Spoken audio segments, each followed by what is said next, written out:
Assalamu alaikum. This is Prabhanti Chakraborty welcoming you to the English news from Btv-Chattogram. Let's begin with the top stories. Historic Genocide Day today. Nation observing Genocide Day, remembering brutally carried out by Pakistan Army on civilian Bengalis on fateful night of March 25th in 1971. Prime Minister Tariq Rahman holds special meeting to address country's fuel supply chain.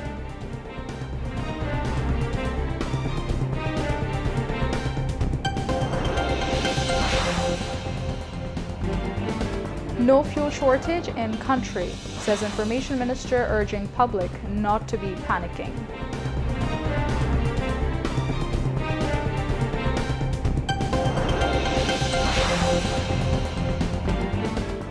Historical sites sketching Liberation War in Chattogram to be preserved, says City Mayor.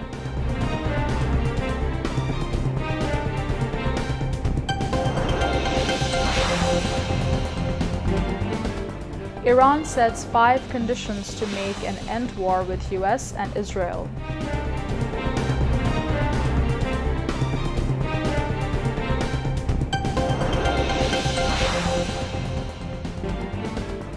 And Proteas smash Black Caps to seal historic first T20 series win in New Zealand.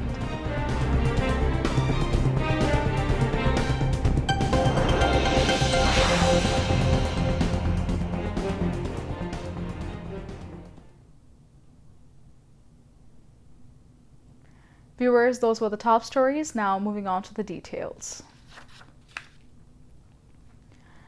Genocide Day is today. The nation observes the day marking the brutal crackdown by Pakistani occupation forces on the night of March 25, 1971. Codenamed Operation Searchlight, the midnight assault targeted unarmed civilians, students, teachers, and intellectuals in Dhaka and across the country, leading to one of the most horrific massacres in history. President Mohammad Shahabuddin and Prime Minister Tariq Rahman issued special messages on the eve of the day. President Mohammad Shahabuddin described March 25th as the most brutal and agonizing chapter in the historical and national life of Bangladesh. He highlighted that while the nation was initially stunned by the violence, the former rebellion at the East Bengal Regiment in Chattogram and the subsequent declaration of independence by then Major Ziaur Rahman from the Kalurkhat radio station served as a catalyst for the Liberation War. He urged the younger generation to learn the truth about both the cruelty of the occupiers and the heroism of the Bangladeshi people. Prime Minister Tariq Rahman, in his message, characterized the 1971 genocide as a meticulously planned massacre. He noted that the lack of visible preventive action by the political leadership of that time remains a subject of historical research. The Prime Minister emphasized that the armed resistance initiated by the 8th East Bengal Regiment with the cry, "We revolt," marked the definitive start of the 9-month-long War of Independence. Prime Minister stressed that understanding the significance of the March 25th genocide is essential for future generations to appreciate the value of independence. The Prime Minister called upon all citizens to work unitedly to transform Bangladesh into a justice-based, developed and prosperous nation. Prime Minister Tariq Rahman has unveiled a commemorative postage stamp on the occasion of Independence and National Day 2026. The Premier unveiled the stamp of Dhaka 10, along with an opening day cover of Dhaka 10 and a data card of Dhaka 5 at a ceremony at his Cabinet Division office at Bangladesh Secretariat today. A special chancellor was used on the occasion. Post, Telecommunications and Information Technology Minister Fakir Muhammad Anam Shapun, Secretary of the Post and Telecommunications Department Abdul Nasir Khan, and Director General of the Postal Department Qazi Asadul Islam were present at that time. Prime Minister Tariq Rahman held a special message and meeting on measures to address the fuel situation in the country. The Premier chaired the meeting at his Cabinet Division office in the Bangladesh Secretariat in the capital today. Local Government, Rural Development and Cooperatives Minister Mirza Fakhrul Islam Alamgir, Finance and Planning Minister Amir Khusro Mohammad Chaudhary, Power, Energy and Mineral Resources Minister Iqbal Hassan Mahmood Tuku, Agriculture Minister Aminur Rashid, Road Transport and Bridges Minister Sheikh Robiul Alam, Finance Advisor Rashid Al Muhammad Titumir, and other concerned were present in the meeting. At the invitation of the U.S. First Lady Melania Trump, Dr. Zubaida Rahman delivered a speech at a global summit in Washington, D.C. Dr. Zubaida Rahman, spouse of Bangladesh's Prime Minister Tariq Rahman, is on a two-day official visit to Washington, D.C. to participate in the Fostering the Future Together Global Coalition Summit. More than 40 First Ladies and spouses of heads of state from different countries participated in this conference, which is serving as an important platform for high-level dialogue on improving the welfare and potential of children welfare. Yesterday, the U.S. First Lady formally inaugurated the conference proceedings at the United States Department of State and delivered the opening remarks. At the event, Dr. Zubaida Rahman emphasized the importance of caring for children and ensuring they grow up in a safe environment, providing family cards and farmer cards for the development of the people of Bangladesh and bringing transformation and prosperity to the education and health sectors. At this time, she called for strengthening global cooperation to build an inclusive, tolerant, and prosperous future. Accompanying Dr. Zubaida Rahman at the event were distinguished academic Dr. Morshid Hassan Khan, eminent orthopedic surgeon Dr. Shah Mahmud Amanullah, and barrister Mehnaz Mannan.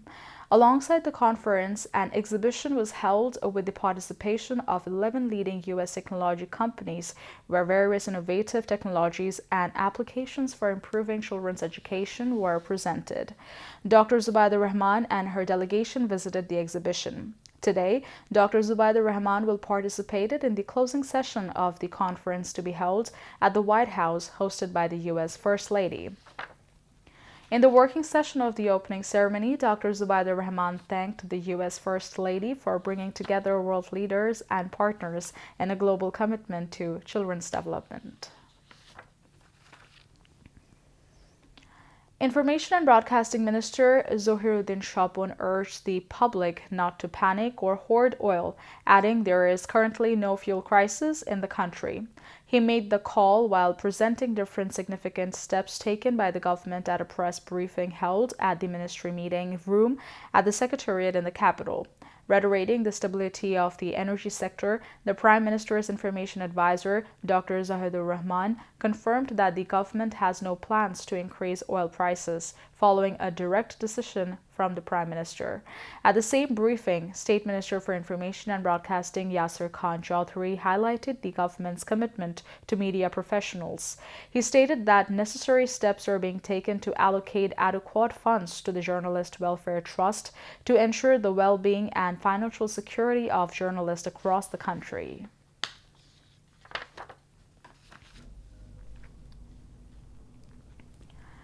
After celebrating Eid al-Fitr with loved ones, people are returning to the workplace by road, rail, and waterways. Following the 7-day holiday, this return to Dhaka continues today as people rejoin work. For people from the southern region, launches remain the main mode of transport for the return journey. From morning, launches carrying passengers have been docking one after another at Shadurghat. However, there are also reports of additional suffering. Some people, after stepping into Dhaka from Shadurghat, express a sense of discomfort and annoyance. With regret, they say that the traditional charm of river travel seems to be fading. Some day the launches are now very slow. Others complain about excessive fares. Again, as the effect of the holiday still lingers in the city, many are facing a shortage of transport after getting down at the terminal. Some also mention overcrowding on launches, management flaws, and discomfort caused by accidents. According to cautious individuals, traveling on overcapacity launches is always a matter of concern, as it can sometimes turn Eid joy into sorrow. Therefore, there is a need for awareness and proper management.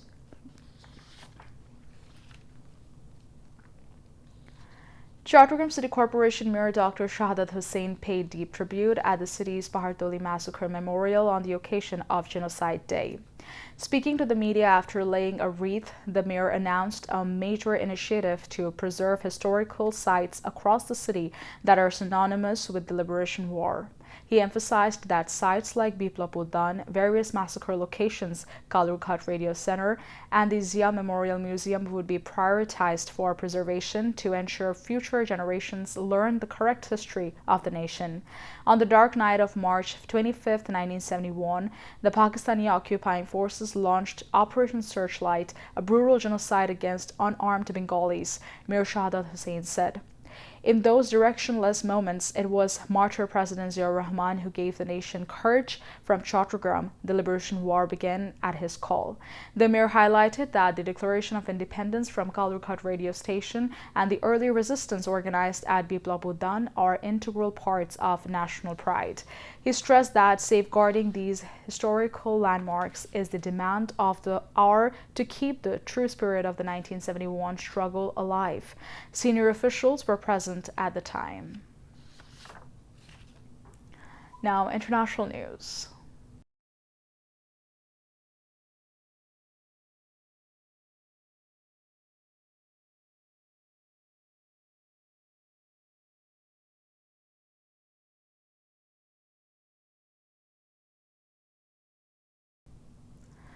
The war initiated by the United States and Israel against Iran has effectively spread across the entire Middle East.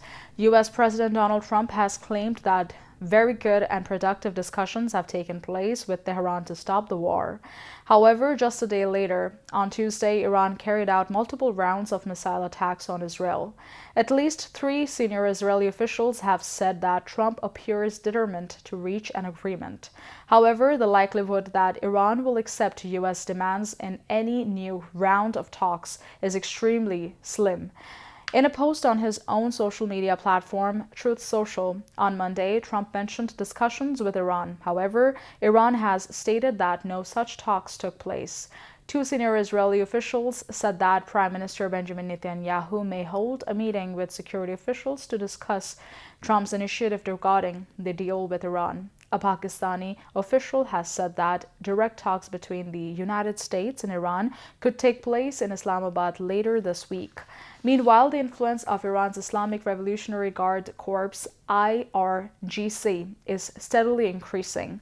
A former commander of this elite force has been appointed as the head of the country's top security body. He is directly accountable to Iran's supreme leader Ayatollah Mojtaba Khamenei. Mohammad Baghir Zolaghdar has been appointed Secretary of Iran's Supreme National Security Council, replacing Ali Larijani, who was killed in an Israeli attack last week. On Friday 28th, the United States and Israel launched attacks on Iran, accusing it of failing to make sufficient progress in negotiations aimed at halting its nuclear program. In response, Iran has been launching missile and drone attacks targeting not only Israel but also U.S. bases across various countries in the Middle East. In addition to striking key energy infrastructure in the Gulf region, Iran has effectively shut down the Strait of Hormuz. Approximately 1/5 of the world's total oil and liquefied natural gas is transported through the strait.